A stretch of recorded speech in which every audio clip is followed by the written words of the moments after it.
Hello everyone, welcome to our classes. आज हम लोग नेक्स्ट टॉपिक पढ़ने जा रहे हैं, यानी कि जायांग के बारे में। किसके बारे में? जायांग के बारे में।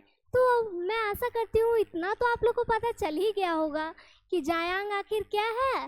पुष्प का मादा जननांग है। क्या है जी? पुष्प का मादा जननांग है, यानी कि फीमेल पार्ट है। क्या है? फीमेल रिप्रोडक्टिव ऑर्गेनिज्म है। ठीक है, एक ऑर्गन है। किसका? फीमेल रिप्रोडक्टिव सिस्टम का। इसमें पुष्प में। किसमें? पुष्प में। तो देखिए जी, मैं आप लोगों को दिखाने के लिए एक प्यारा प्यारा फूल भी लाई हूँ। ठीक है, इसी फूल को देख के क्या किया जाता है जी? अट्रैक्ट किया जाता है। किसके ओर? कलुआ को कलुट्ठी की ओर। ठीक है ना जी? सही है ना? तो हम लोग क्या देखेंगे आगे? पढ़ेंगे क्या? पुष्प के बारे में, पुष्प के फीमेल रिप्रोडक्टिव ऑर्गन के बारे में, कि आखिर में पुष्प के जिस तरह से हम लोग नर जननांग के बारे में पढ़े थे कि पुष्प का, पहले देखिए जी, पहले जहाँ हम लोग को पढ़ना वो पढ़ लेते हैं ना जी। उसके बाद ना आगे चलने में मज़ा है कि पहले बंगाल जाएंगे। पहले बिहार में है तो बिहार से क्रॉस करेंगे झारखंड, तब ना बंगाल पहुँचेंगे जी। कैसे ही पहुँच जाएंगे, है कि नहीं? ठीक है, तो उसी तरह से पहले हम लोग को कहाँ जाना पड़ेगा? बंगाल जाना पड़ेगा। तो बंगाल जाएंगे और क्या पढ़ेंगे? पुष्प के मादा भागों के बारे में पढ़ेंगे। ठीक है ना जी? चलिए, प्यारे प्यारे पुष्प के बारे में तो आप लोगों को बता ही दिए थे जी, है कि नहीं? तो आज हम लोग को देखना है जायांग के बारे में। क्या देखना है?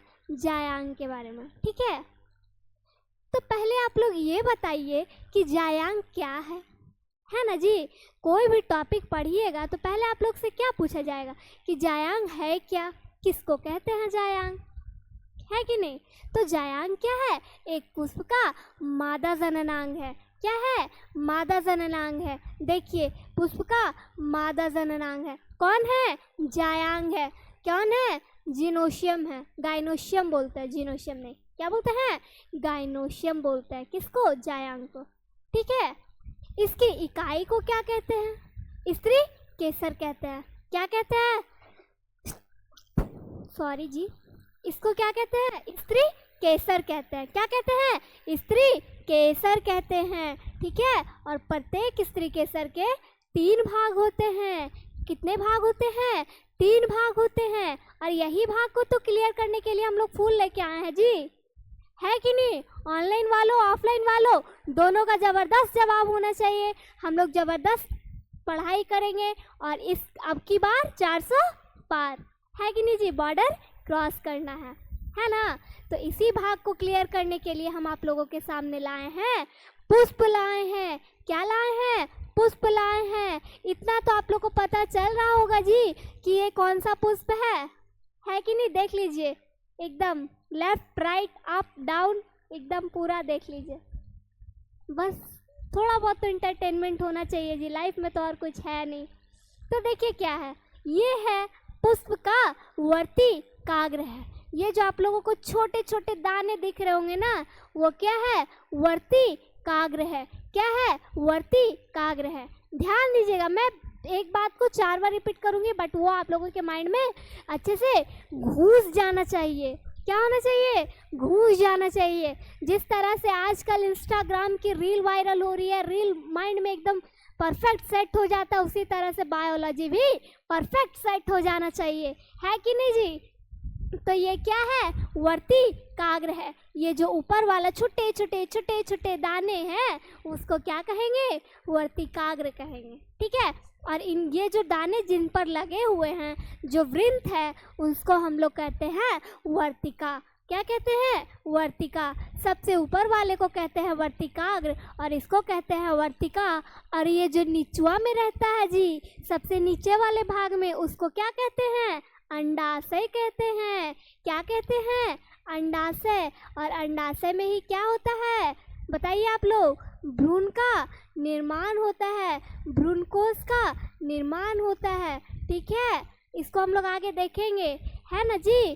तो भ्रूणकोश कहाँ पे रहता है? अंडाशय में। फर्स्ट ऑफ ऑल अंडाशय में बीज रहता है और वही बीज के अंदर ना भ्रूणवा रहता है जी, है कि नहीं? वही बीज के अंदर भ्रूणवा रहता है, भ्रूणकोश वही रहता है और वही भ्रूणकोश का धीरे धीरे विकास होकर भ्रूण में परिवर्तन हो जाता है। ठीक है ना जी। तो एक एक करके हम लोग देखते हैं कि स्त्री केसर का जो शीर्ष भाग होता है यानी कि ऊपर वाला भाग जो होता है, अब इस फुलवा का कोई काम नहीं ना है जी, लेकिन इस फूल को हम लोग क्या करते हैं? साइड में रख देते हैं, है ना, ताकि ये बढ़िया से क्या करे? सुरक्षित रहे, है ना। चलिए, तो सबसे ऊपर वाला जो भाग है वो क्या हो जाएगा? वर्तिकाग्र हो जाएगा। जो छुटका छुटका दाना था ना जी, वही क्या था? वर्तिकाग्र था। तथा आधार भाग अंडाशय कहलाता है। आधार किसी भी चीज का कहाँ रहता है जी? सबसे नीचे रहता है ना जी। घर का आधार क्या है जी? पिलर से शुरुआत होता है। पहले क्या होता है? दावत दिया जाता है, जिसको हम लोग क्या बोलते हैं? भूमि पूजन बोलते हैं, है ना। वही क्या है? आधार भाग। तो सबसे निचले भाग को ही आधार भाग कहा जाता है जी। वही क्या है? पुष्प का आधार भाग ही अंडाशय रहता है, जो उसको हुड़ुल का फूल का जब पोस्टमार्टम कीजिएगा ना जी, तब उसके सबसे अंदर में ही रहता है क्या? अंडाशय रहता है। ठीक है ना। तो आप लोग को नहीं यकीन हो रहा ना, तो आप लोग घर जाइएगा और एक गुड़हल का फूल लेके उसका पोस्टमार्टम करके देख लीजिएगा। ठीक है ना जी। और वर्तिका और अंडाशय को जो जोड़ने वाली नली रहती है उसी को वर्तिकाग्र कहते हैं। क्या कहते हैं? वर्तिका कहते हैं। सॉरी, वर्तिकाग्र बोल दिए थे का जी हम? क्या कहते हैं? वर्तिका कहते हैं। ठीक है ना जी। यहाँ क्लियर हुआ? इतना क्लियर हुआ तो बताइए, किस क्या कहते हैं? वर्तिका कहते हैं। क्या कहते हैं? वर्तिका कहते हैं। तो ध्यान दीजिएगा, जायांग क्या है? जायांग ये क्या है जी? पुष्प का मादा भाग है। क्या है? मादा भाग है। और जायांग के, ये तो जायांग मादा भाग है ना जी, लेकिन जायांग के ही इकाई को क्या कहा जाता है जी? स्त्री केसर कहा जाता है। क्या कहा जाता है? स्त्री केसर कहा जाता है। ठीक है ना जी। और स्त्री केसर फिर कहाँ जाती है जी? बताइए आप लोग, थोड़ा सा तो दिमाग लगाइए। स्त्री केसर कहाँ जाएगी? अंडाशय में जाएगी, वर्तिकाग्र में जाएगी, कहाँ जाएगी? बताइए आप लोग। खा पी क्या है ना जी, तो थोड़ा तो दिमाग चलाइए अपना, है कि नहीं? थोड़ा तो अपना दिमाग चलाइएगा ना जी। बताइए, स्त्री केसर जो है कहाँ जाएगी जी? अंडाशय में जाएगी। Very good. कहाँ जाएगी? अंडाशय में जाएगी। अंडाशय में जाके ये क्या करेगी? बीजांड का निर्माण करेगी। अंडाशय के अंदर ही तो बीजांड रहता है ना जी। क्या रहता है? बीजांड रहता है ना। और रुकिए, मैं आप लोगों को थोड़ा सा और अच्छे से क्लीन दिखाती हूँ। दिख नहीं रहा होगा, फिर मैं नीचे कर लूँगी। ठीक है ना जी। दिख रहा ना? अब थोड़ा सा दिखाने के लिए बस किए, हाँ, फिर आप लोग को दिखा देंगे अच्छा से। बीजांड रहता है और बीजांड में भ्रूण कोश रहता है। क्या रहता है? भ्रूण कोश रहता है। और यही भ्रूण कोश में मादा युग्मक का निर्माण होता है। क्या होता है?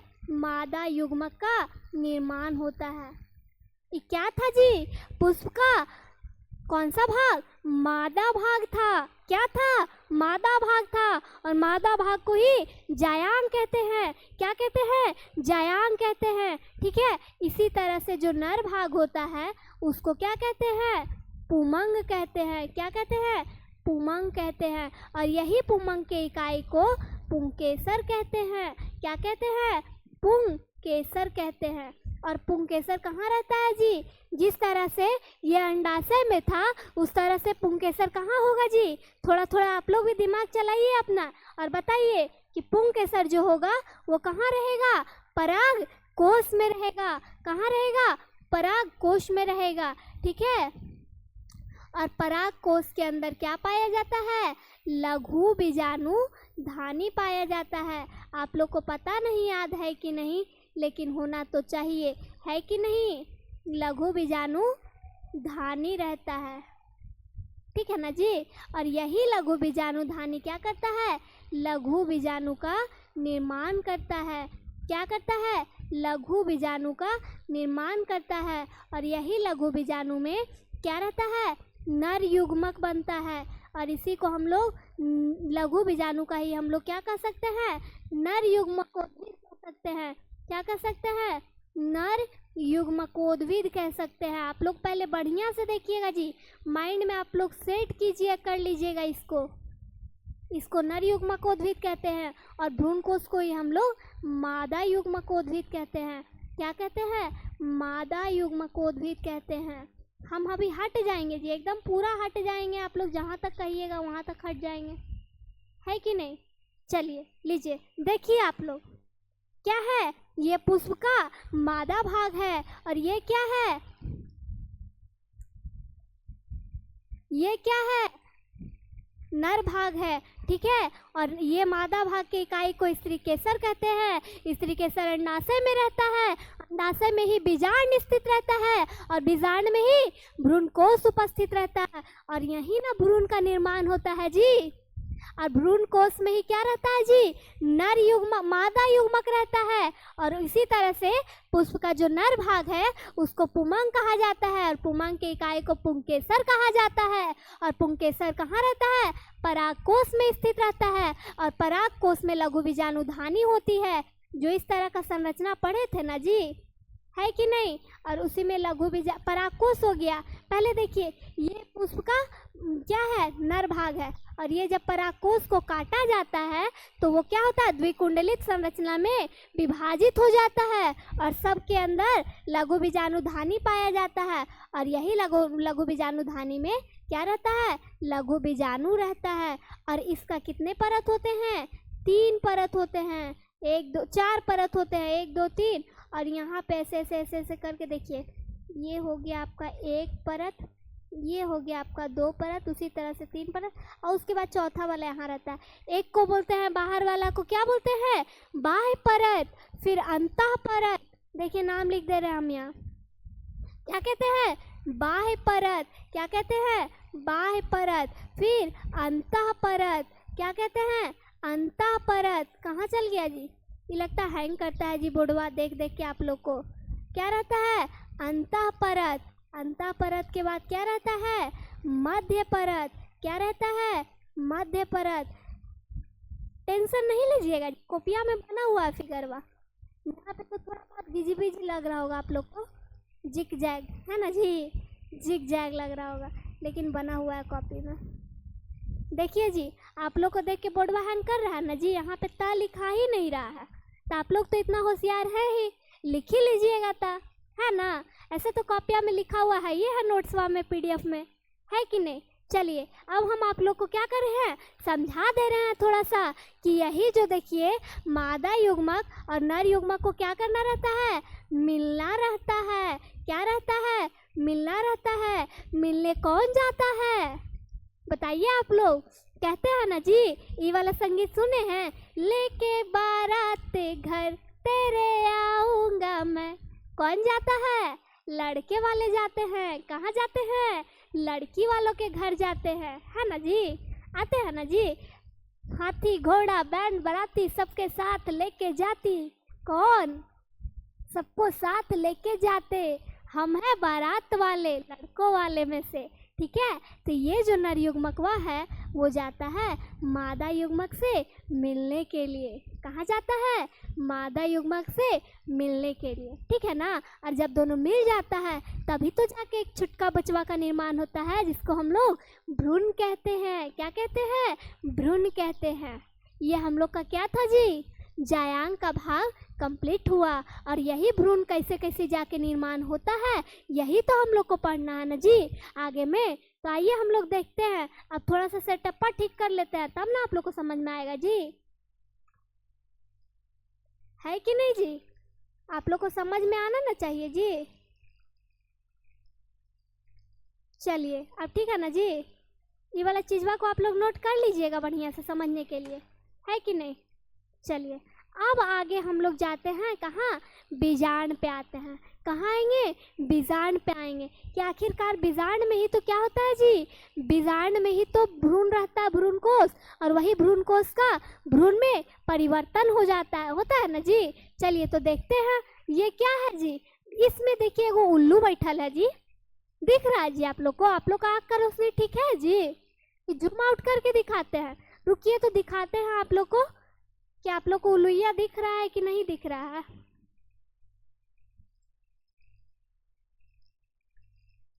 है ना जी? आप लोग को ना उलुइया दिखना चाहिए। देखिएगा, दिखाते हैं उलुइया हम।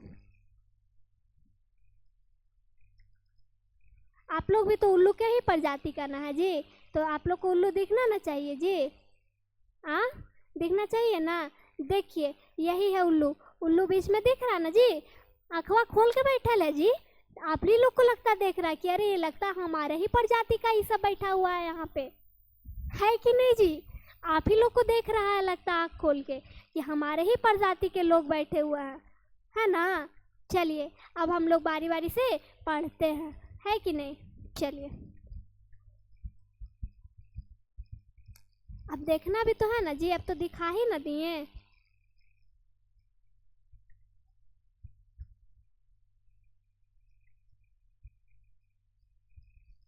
अब ठीक लग रहा ना जी? सब कुछ दिख रहा ना?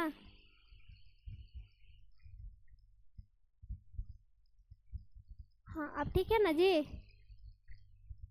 चलिए अब दिखाते हैं। आप सेटअप को सही कर लिए है ना जी?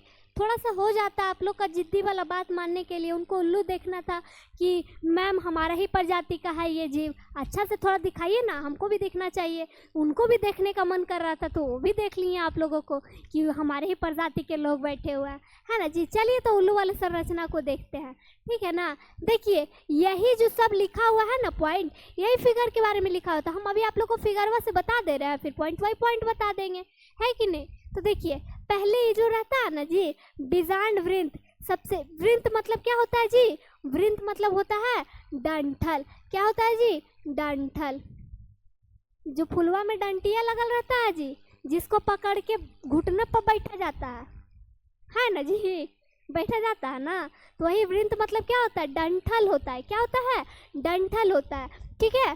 तो विजांड वृंत कहा जाता है। और ये जो विजांड वृंत और विजांड द्वार जहाँ पे जाके जुड़ती है उसको नाभिका कहते हैं या हाइलम कहते हैं। क्या कहते हैं? हाइलम या नाभिका कहते हैं, ठीक है? और जहाँ से बीजांड द्वार खुलती है उसको, जहाँ से बीजांड का गेट रहता है, द्वार रहता है।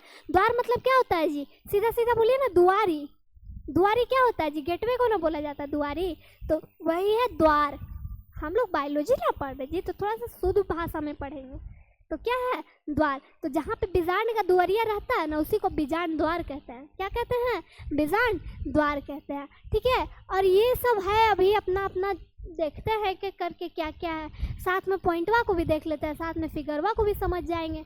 तो देखिए, प्रत्येक बीजांड में एक पतली संरचना द्वारा अंडाशय से जुड़े होते हैं। कौन जुड़े होते हैं? प्रत्येक बीजांड में एक जो डंठल होते हैं वो अंडाशय से जुड़े रहते हैं। उनको क्या कहते हैं? बीजांड वृंत कहते हैं। क्या कहते हैं जी? बीजांड वृंत कहते हैं। थोड़ा सा फैन स्लो कर लेते हैं जी, बहुत परेशान करता है।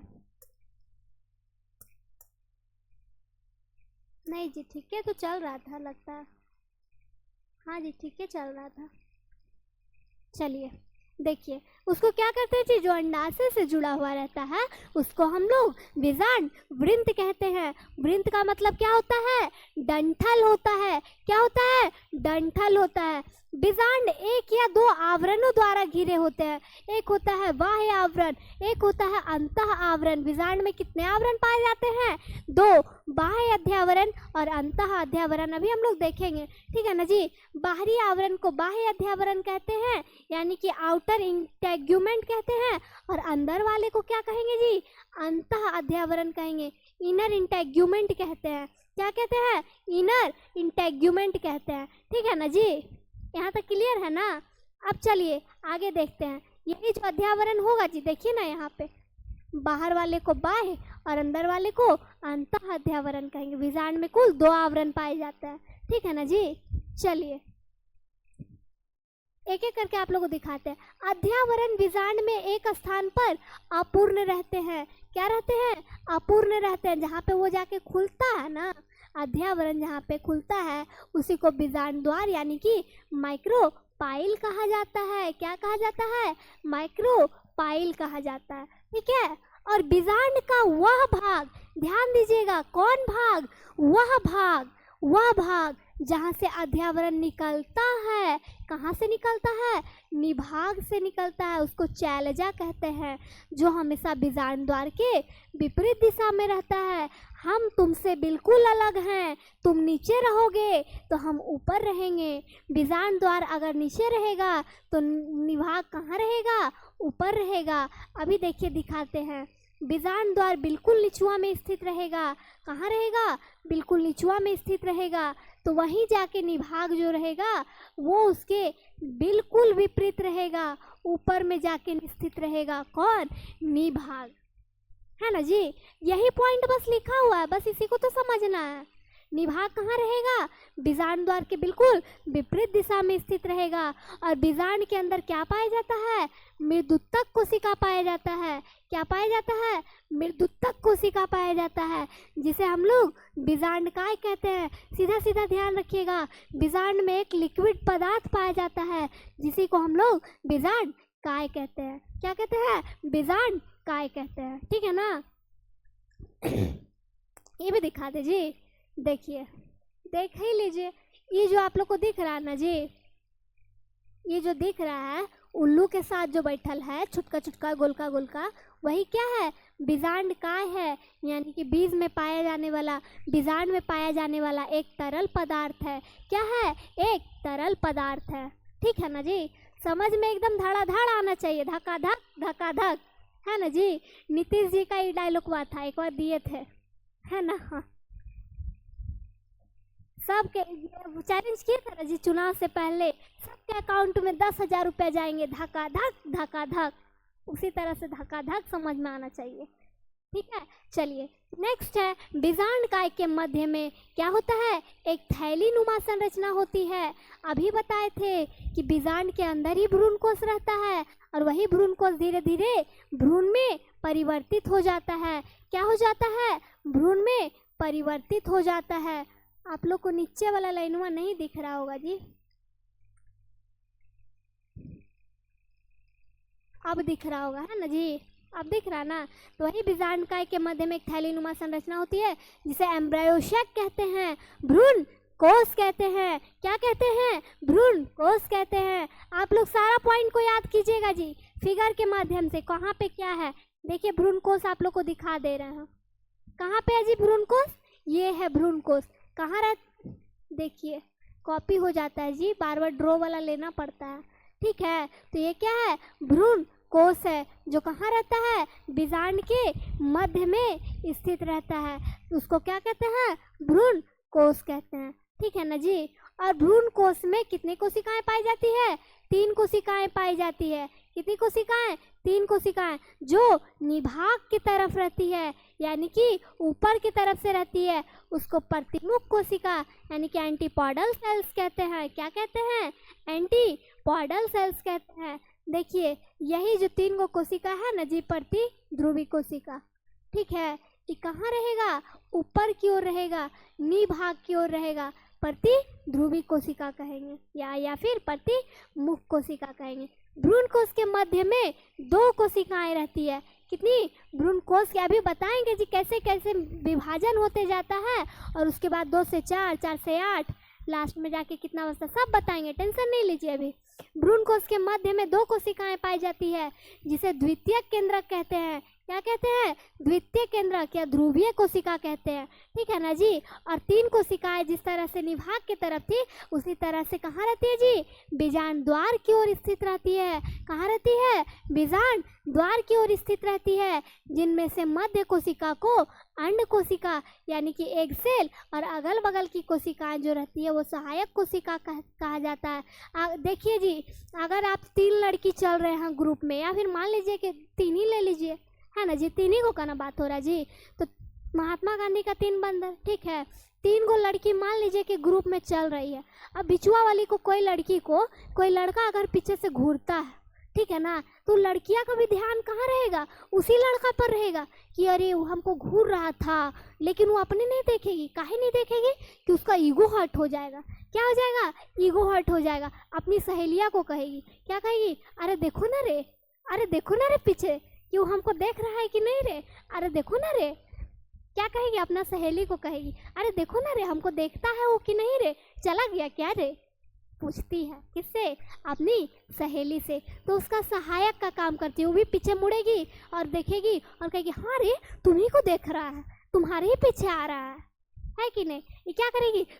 उसका सहायक बन के खड़ी रहेगी, वो उसको सारे इन्फॉर्मेशन क्या करेगी? वहाँ से यहाँ ट्रांसफ़र करेगी, है ना? वही ये भी करता है, इन्हें देखने का काम नहीं करता है ये, इसका कुछ और ही काम है, आगे देखेंगे, है कि नहीं? उसको हम लोग साइनर गिड्स कहते हैं। क्या कहते हैं? साइनर गिड्स कहते हैं। ठीक है, देखिए नीचे में जो 3 गो कोशिका रहती है ना, उसी में से बीच वाले को क्या कहते हैं? अंड कोशिका कहते हैं ये बीच वाले को, और अगल बगल में जो छुटका छुटका कोशिका रहता है उसको सहायक कोशिका कहते हैं। ये भी द्वितीय केंद्रक पढ़ लिए थे। जो बीच में रहेगा केंद्रक में 2 कोशिका, उसको 2 गो केंद्रक वहाँ रहता है, इसीलिए उसको द्वितीय कोशिका या ध्रुवीय कोशिका कहते हैं, क्योंकि वो मेन सेंटर पॉइंट पे रहता है। ठीक है ना जी? नाभिका भी बता ही दिए हैं, बीजांड भी बता ही दिए हैं, और कुछ बचा जी? सब तो बता ही दिए हैं। देख ले हैं, देखते हैं। नहीं जी, और कुछ नहीं बचा, खत्म हो गया। चलिए ये देखते हैं हम लोग। ठीक है, ये देखते हैं। देखिए, बीजांड का परिवर्धन और या गुरु बीजाणु जनन, यानी कि जो प्रोसेस होता है ना जी, भ्रूण बनने तक के प्रोसेस को गुरु बीजाणु जनन कहते हैं। ठीक है ना? देखिए, फर्स्ट ऑफ ऑल क्या होता है? एक अपरिपक्व परागकोश जब क्या करते हैं? अर्धसूत्री विभाजन द्वारा पहले बार वो क्या रहते हैं? एक कोशिका रहते हैं, सॉरी जी, समसूत्री कोशिका, अर्धसूत्री बोल दिए जी, समसूत्री कोशिका द्वारा वो विभाजित होके 2 कोशिका का निर्माण करते हैं, और 2 कोशिका फिर 4 कोशिका का निर्माण करते हैं। कितने कोशिका का? 4 कोशिका का। फिर 4 कोशिका 8 कोशिका का निर्माण करते हैं, और फिर जाके क्या होता है? बताइए ना जी। आप लोग तो कुछ बताते ही नहीं हैं। टेंशन नहीं लीजिए, हम आपको ना अभी एक क्लियर फिगर दिखाएंगे, बना हुआ फिगर, है कि नहीं? ये आप लोग को थोड़ा सा नहीं समझ में आ रहा हो, चका मका सा लग रहा होगा, एनसीईआरटी का फिगर है ना, इसीलिए साफ सुथरा नहीं दिख रहा होगा, है कि नहीं? चलिए कोई बात नहीं, बस समझना है। ठीक है, तो प्रसूतक कोशिका जो पहले क्या रहता है? अपरिपक्व होता है, अच्छे से परिपक्व नहीं होता है, उसके बाद वो समसूत्री विभाजन करके परिधीय कोशिका में आ जाता है, और फिर परिधीय कोशिका का क्या होता है? गुरु बीजाणु या मातृ कोशिका उसका विभाजन करता है, और विभाजन करने के बाद वो 8 कोशिका का निर्माण करता है, और 8 कोशिका फिर क्या हो जाता है? जो अभी बताए थे ना जी, नीचे में 4 गो रहता है, उसको चतुष्क कहते हैं। 3 गो नष्ट हो जाता है जी, वो कमजोर रहता है, तो वो नष्ट होके जो 1 गो बचता है उसी को हम लोग भ्रूणकोश कहते हैं। और वो जो तीनों नष्ट होता है वो अपना भी पोषण क्या दे देता है? किसको? अपने बचे हुए मातृ कोशिका को दे देता है। किसको दे देता है? मातृ कोशिका को दे देता है।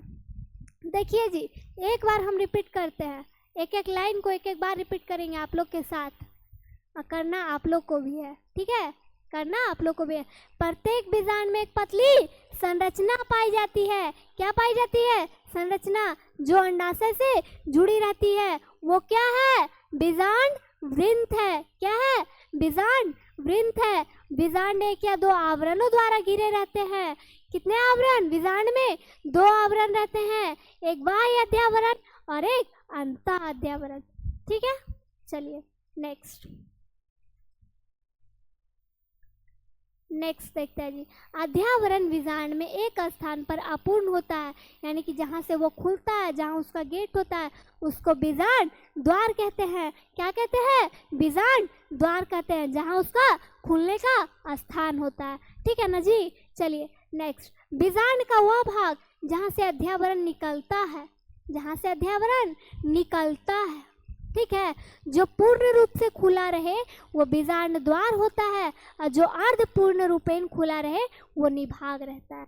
बीजांड द्वार के विपरीत रहता है। ठीक है, कौन? निभाग। ठीक है, नेक्स्ट, बीजांड के अंदर मृदुतक कोशिकाओं का समूह होता है, यानी कि बीजांड के अंदर एक तरल पदार्थ पाया जाता है। कैसा पदार्थ? तरल पदार्थ, जिसको हम लोग क्या कहते हैं? बीजांड काय कहते हैं। क्या कहते हैं? बीजांड काय कहते हैं। ठीक है, चलिए बीजांडकाय के मध्य में एक थैली नुमा संरचना रहती है। किसके मध्य में? बीजांडकाय के मध्य में। उसी को एम्ब्रायो सैक कहते हैं, यानी कि भ्रूण कोश कहते हैं। ठीक है, भ्रूण कोश के 3 कोशिकाएं। देखिए 3 कोशिकाएं निभाग की तरफ से रहेगी, उसी को प्रतिमुखी कोशिका कहेंगे या फिर प्रतिध्रुवी कोशिका कहेंगे। ठीक है, और जो 2 कोशिकाएं बीच में रहेगी उसको द्वितीयक, क्योंकि उसमें 2 केंद्रक पाया जा रहा है तो उसको द्वितीयक केंद्रक कहेंगे या ध्रुवीय कोशिका कहेंगे, क्योंकि वो ध्रुव पर पाया जाता है। और 3 कोशिकाएं बीजांड द्वार की तरफ, 3 कोशिकाएं भी निभाग की तरफ था और 3 कोशिकाएं बीजांड द्वार की तरफ, जिनमें से क्या है? मध्य कोशिका को अंड कोशिका कहेंगे, और जो साथ में अगल बगल चलने का काम कर रही है, जो घूरने का काम कर रही है, उसको सहायक कोशिका कहेंगे। है कि नहीं जी? क्या कहेंगे? सहायक कोशिका कहेंगे। ठीक है ना जी? तो यहाँ तक आप लोग को क्लियर हुआ ना? चलिए नेक्स्ट देखते हैं।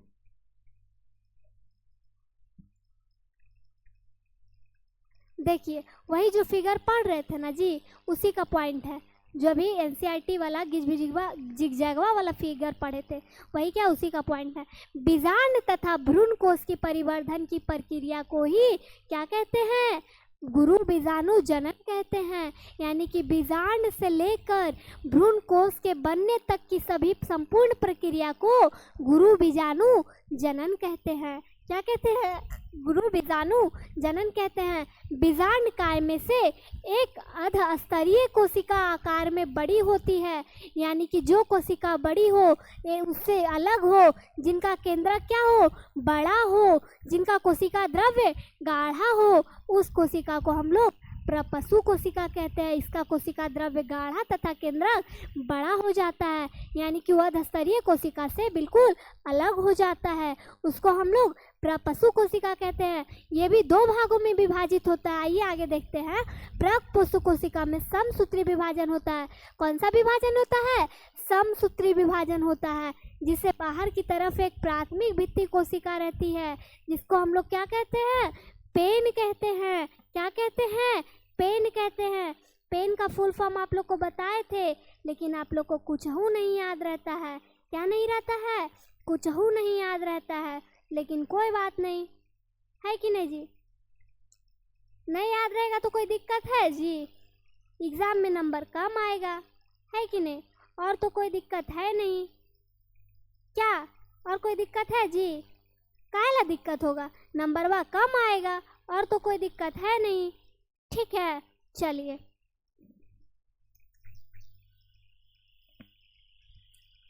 नेक्स्ट देखिए।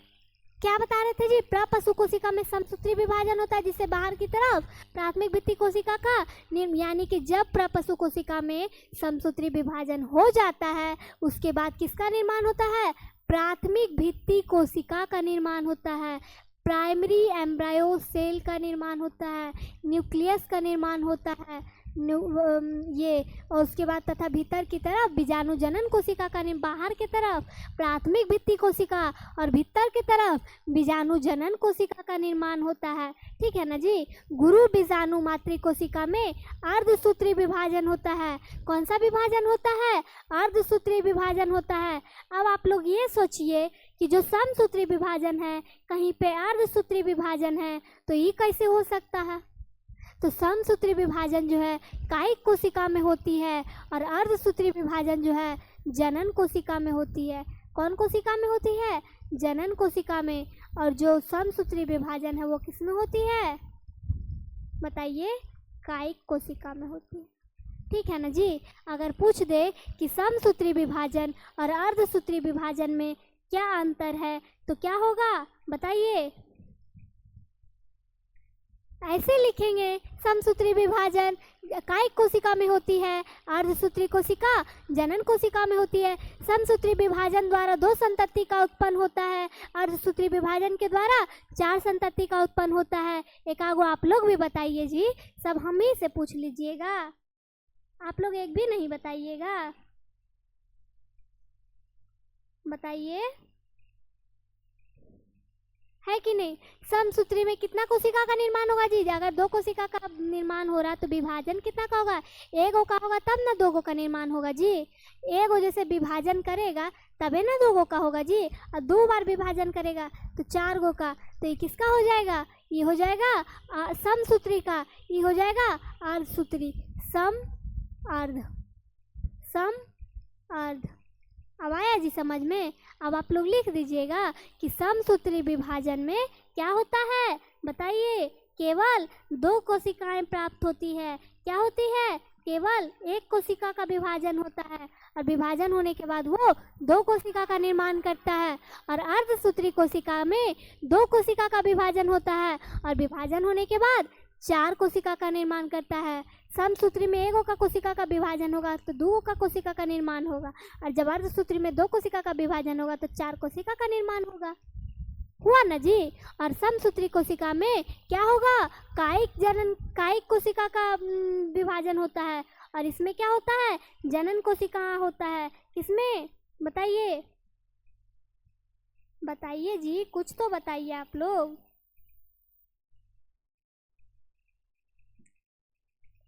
आप लोग को कुछ नहीं याद है जी। अर्धसूत्री में जनन कोशिका का विभाजन होता है, विभाजन जनन कोशिका का होता है। किसमें, देखिए, समसूत्री में विभाजन कायिक कोशिका का होता है, अर्धसूत्री में विभाजन जनन कोशिका का होता है। समसूत्री में केवल एक कोशिका रहते हैं, अर्धसूत्री में दो कोशिका रहते हैं। समसूत्री में एक कोशिका विभाजन करके दो कोशिका का निर्माण करती है, अर्धसूत्री में एक कोशिका का विभाजन करके दो कोशिका का विभाजन करके चार कोशिका का निर्माण करती है। समसूत्री में गुणसूत्र विनिमय होता है, और अर्धसूत्री में कोशिका विनिमय नहीं होता है। क्या होता है, विनिमय नहीं होता है। अर्धसूत्री में विनिमय होता है, समसूत्री में गलती बोल दी है जी। समसूत्री में विनिमय नहीं होता है और अर्धसूत्री में विनिमय होता है। क्या, गुणसूत्र। ठीक है ना जी। अब आप लोगों को डिफरेंशिएट समझ में आ गया। तो गुरु बीजाणु जो मातृ कोशिका होती है, अर्धसूत्री विभाजन होती है, और जब अर्धसूत्री होगा तो 2 से 4 गो बनेगा, और गुरु बीजाणुओं का क्या करेगा, निर्माण करेगा। इनमें से 3 जो हैं अगुणित क्या होते हैं, गुरु बीजाणु जल्दी ही नष्ट हो जाते हैं, खत्म हो जाते हैं, और एक गुरु बीजाणु क्रियाशील रहता है, यानी कि एक्टिवेट रहता है। क्या रहता है जी, एक्टिवेट रहता है। और उसी एक्टिवेट जो बीजाणु रहता है उसी को हम लोग क्या कहते हैं जी, बताइए। मादा युग्मकोद्भिद कहते हैं, या फिर भ्रूण कोष कहते हैं, एम्ब्रायो सैक कहते हैं। ठीक है ना जी, यहाँ तक क्लियर हुआ। अब आगे देखते हैं। क्रियाशील गुरु बीजाणु मादा युग्मकोद्भिद की प्रथम कोशिका है, यानी कि प्राइमरी सेल है, या ठीक है। और यही गुरु बीजाणु वृद्धि करके बीजांड का अधिकांश भाग ले लेता है।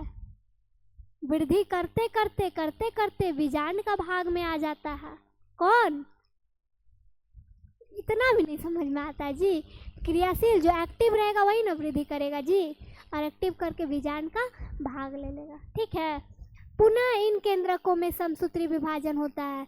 किसमें हुआ है विभाजन, पहले गुरु बीजाणु में, फिर से समसूत्री विभाजन होगा, और 2 से 4 केंद्रक बन जाएंगे, और 4 से 8 केंद्रकों का निर्माण हो जाएगा।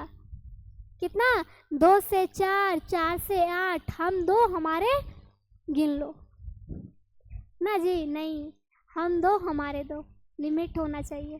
ठीक है। तो पुनः इन केंद्रकों में समसूत्री विभाजन से 2 से 4 केंद्रक का निर्माण होता है, और 4 से 8 केंद्रक का होता है, और इनमें से 4 केंद्रक निभाग की ओर और 4 केंद्रक बीजांड द्वार की ओर स्थित होते हैं। इस तरह से 1 2 3 4, 1 2 3 4, 8 हुआ ना जी। और 3 केंद्रक जो निभाग की ओर स्थित होते हैं और कोशिका का विभाजन करके क्या कहलाते हैं, प्रतिमुख कोशिका।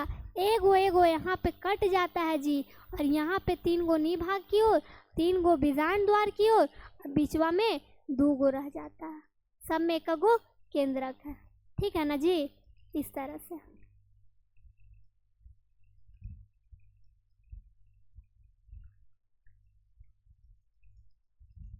ठीक है ना जी। कुछ आर हलवानी समझ में रउआ के बतावा, रउआ लोग के समझ में आ रहल बानी? नइखे आवत तो कौनो दिक्कत वाली बात नइखे बा, आ जाई। अच्छा आवतानी, ठीक है। देखिए नेक्स्ट क्या है जी, 3 केंद्रक जो बीजांड द्वार की ओर स्थित रहते हैं वो कोशिका द्रव्य का विभाजन करके मध्य कोशिका की अंड कोशिका या मादा युग्मक कहलाती है। अभी बताए थे जो 3 गो ऊपर की तरफ चल जाता है और 3 गो नीचे की तरफ चल जाता है, और ये जो हो जाएगा अंड कोशिका, और जो 2 गो साथ में रहेगा वो ये दोनों क्या हो जाएगा, सहायक कोशिका। ठीक है, ये दोनों क्या है, सहायक, और ये ऊपर वाला ही थोड़ा लंबा कर देते हैं, ये क्या रहेगा, अंड कोशिका। और इसी तरह से ये जो रहेगा ध्रुवीय केंद्रक रहेगा। ठीक है, और संयुक्त होकर इसी को द्वितीय केंद्रक कहते हैं। जो बीच में 2 गो रहता है ना जी केंद्रक, इसको 2 गो केंद्रक रहता है, इसीलिए द्वितीय केंद्रक कहते हैं। क्या कहते हैं, द्वितीय केंद्रक, या फिर क्या कहते हैं बताइए, ध्रुवीय कोशिका कहते हैं। क्या कहते हैं, ध्रुवीय कोशिका कहते हैं।